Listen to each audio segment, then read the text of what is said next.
kim tong otgan chog'ida, tong ottirganida Bismillahillazi la yadurru ma'asmihi shay'un fil ardi va la fis sama desa, o'sha kunduzi kuni hammasi fuj'atu bala'in, to'satdan keladigan balodan saqlanadi. Kim turdi, kechaga aytganimizdek duosini o'qidi, tahoratini qildi, shukr vuzuni o'qildi, qarasa tong otyapti. Tong otishi munosabati bilan haligi gapni aytdi. Bismillahillazi la yadurru ma'asmihi shay'un fil ardi va la fis sama va huwas samiul alim.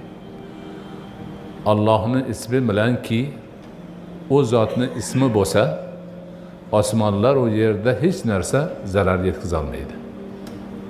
U zot eshitib turuvchi, o'ta eshituvchi va hamma narsani biluvchi zot.